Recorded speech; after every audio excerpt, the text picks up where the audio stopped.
Hey guys, welcome back to another edition of FSI's PGA DFS picks. I am your host, TK Nation. We are talking weekend plays for the RBC Heritage. Stuart Sink dominating through the first two rounds is something that we all did not see coming. Certainly, we can think that Stuart Sink was a good play, given how well he played at the Masters, but to see him shoot 16 under through 36 holes is quite impressive. And I don't know if I've seen something like this before, and especially from a 47-year-old. So this is really impressive out of him. It sort of feels like the tournament's over, but certainly with 18 holes to go, someone else can do just what Stuart Sink did through the first two rounds. So let's see how we stacked up statistically, how we're going to play our weekend plays by tier. And kicking things off in the 10K range, we have Colin Morikawa at 10.5, 7.1 tee to green. That's one of the highest in the field. 3.9 in the approach. I have no reason to tell you why you shouldn't be playing Colin Morikawa, but all the reason to tell you to just play Colin Morikawa. He's not is, he's just the play here in this 10K range. I mean, you can certainly balance your lineups out, but I think given what we've seen with guys coming from the very far end of the leaderboard to shoot up to the top, and it doesn't matter how good they are, week to week. Looks like if you can get yourself going with a putter in the irons, then anyone out here can shoot 6-7 under. So I certainly believe Colin Morikawa has that kind of upside, and definitely going to be rostering him at 10.5. Next up is DJ at 10.3. Is going to be a full fade. He just does not look comfortable, although his putter does look like it's coming back. The ball striking and the strokes gain off the tee are just not there for me.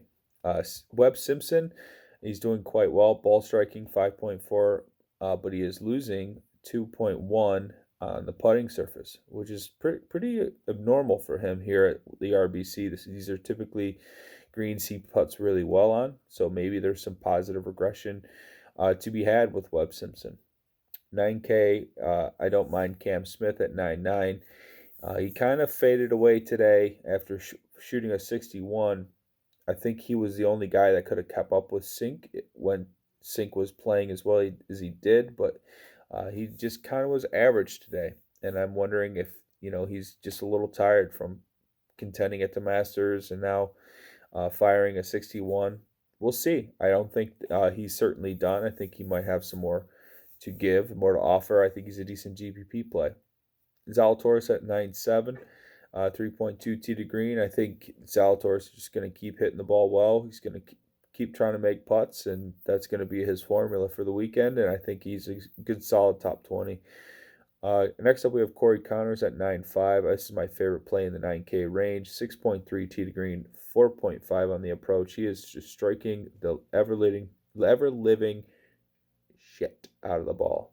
Corey Connors playing really well. I like Berger as well, 4.8 on the approach, 5 ball striking.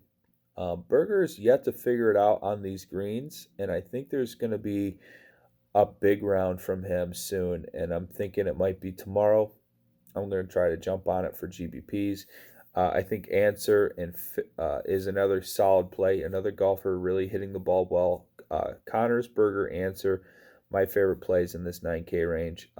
Matthew Fitzpatrick is all putting. As you know, putting is one of the most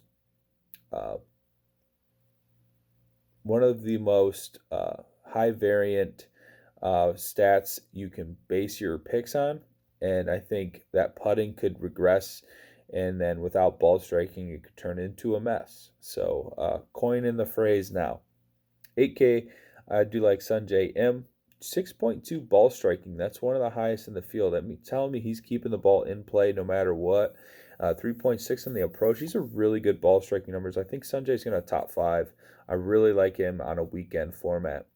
Billy Horschel as well. Same thing. 6.7 tee to green, 5.6 ball striking. I think he's in for another top 10. Russell Henley is my sneaky play tomorrow.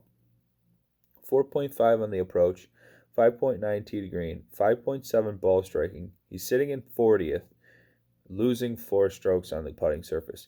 Henley is not a bad putter on Bermuda greens. So if he can find anything, Henley's going to go really low tomorrow.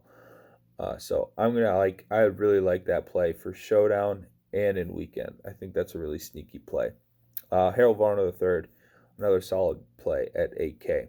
That comes to the man of the hour at Stewart Cink. 6.6 on the approach leads the field, 7.2 ball striking, and 9.6 tee to green leads the field as well.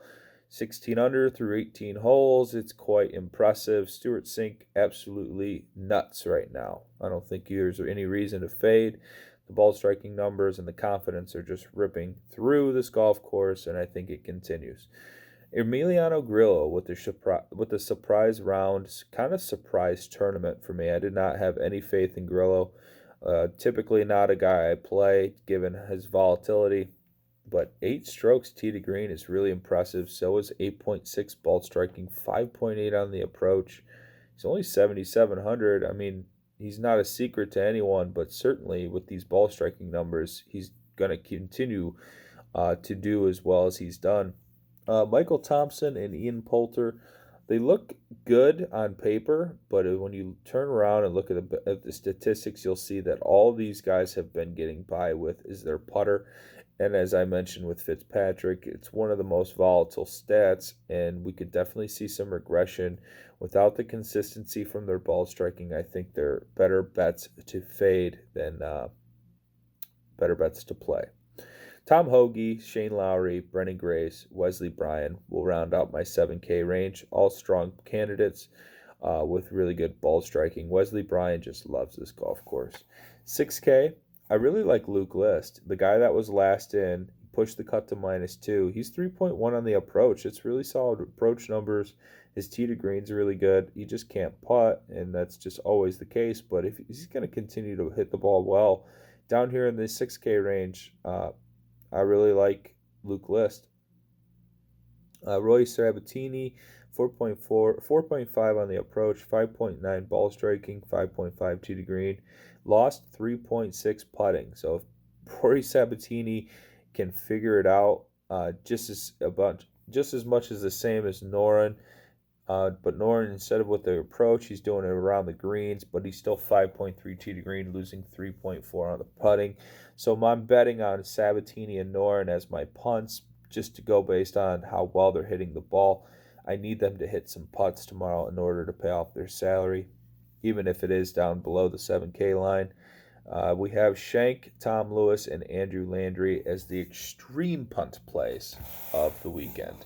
Okay, that'll do it. I want to thank you for listening in. Comment below if you guys have any comments about player picks, this or that, anything you need for advice. I'm willing to answer your questions up until lock tomorrow morning. So you all have a good night. Please like and comment below.